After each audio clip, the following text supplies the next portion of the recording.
Después de un intenso mes de marzo, marcado por una elevada inestabilidad financiera, el mes de abril y principios de mayo ha estado definido por una mayor calma, muy baja volatilidad en las bolsas a pesar de los riesgos crecientes sobre el crecimiento económico, una inflación aún alta respecto a los objetivos, la inestabilidad financiera que sigue persistiendo en la banca regional americana y con nuevos riesgos como puede ser el inminente hecho de deuda en Estados Unidos. Vamos a enfocar la visión de mercado de mayo desde el punto de vista del trilema planteado por Nouriel Roubini, que establece que es imposible conseguir estabilidad en precios, estabilidad financiera y a la vez crecimiento económico. En este contexto en el que los bancos centrales están enfocados en garantizar la estabilidad de precios, es decir, el control de la inflación y la estabilidad financiera, creemos que el gran perdedor va a ser el crecimiento económico.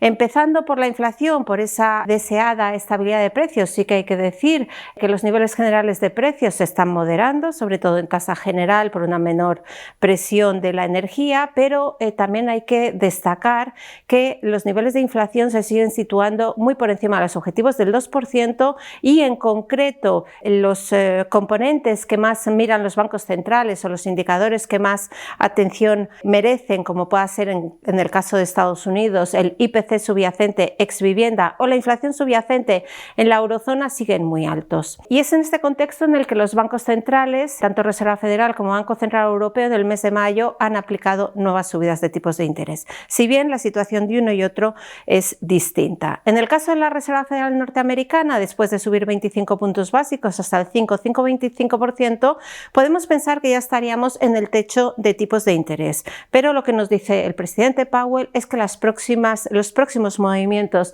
de tipos de interés en Estados Unidos serán data dependientes. Por su parte, el mercado descuenta fuertes recortes de tipos de interés en la segunda mitad del año, que ni en la opinión del Banco Central americano, de la Reserva Federal, ni en nuestra opinión desde Renta 4 Banco creemos que sean factibles a menos que haya una desaceleración muy pronunciada de la economía con el consiguiente impacto negativo en empleo.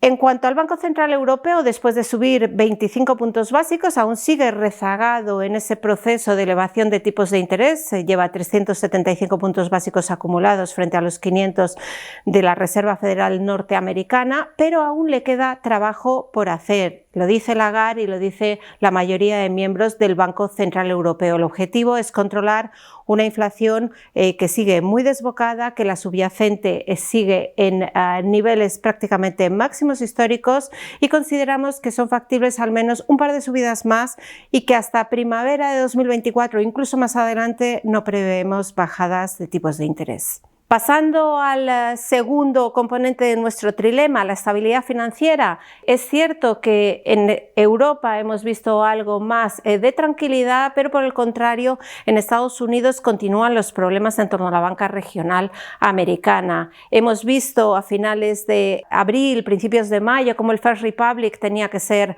intervenido y comprado por JP Morgan, y hay otros nombres en riesgo. Queda por comprobar si las medidas adoptadas por los reguladores y por la Reserva Federal son suficientes para estabilizar el sistema. Es algo que tendremos que ir viendo en los próximos meses. Y por último pasamos a la tercera parte de nuestro trilema, el crecimiento económico. Un crecimiento económico que hasta el momento está aguantando relativamente bien, pero que hay que decir que si atendemos a los indicadores más adelantados de ciclo o al endurecimiento que estamos viendo en las condiciones financieras, crediticias, pues es de esperar que haya una desaceleración significativa de la actividad económica en los próximos trimestres. En este contexto es también previsible que sufran los beneficios empresariales. Creemos que sobre todo hay riesgo en los beneficios por acción estimados para 2024, que siguen siendo de doble dígito a pesar de la desaceleración esperada en las ventas por menor crecimiento económico y la mayor presión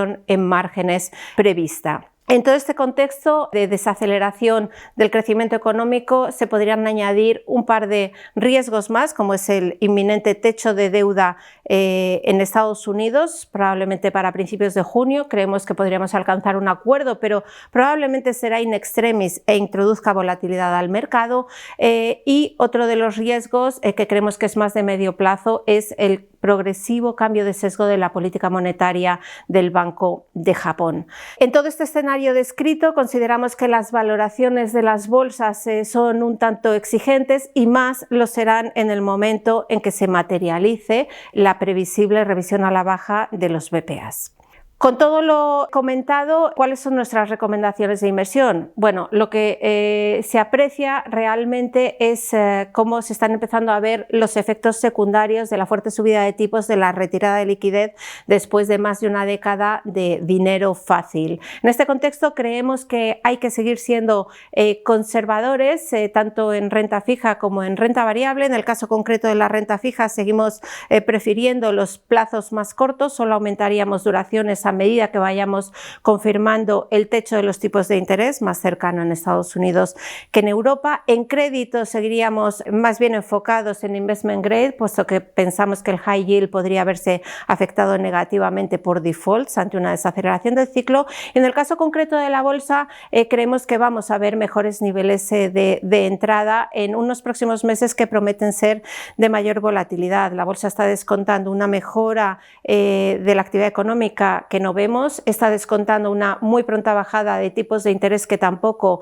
compartimos porque la inflación sigue alta. Tenemos que ver cómo evoluciona el tema de la inestabilidad financiera en la banca americana y, por supuesto, sin perder de vista el techo de deuda americano. Nuestras recomendaciones en carteras siguen teniendo un sesgo bastante defensivo y poco cíclico para adecuarnos a este escenario comentado, y para mayor detalle se puede consultar en nuestra página web. Muchas gracias.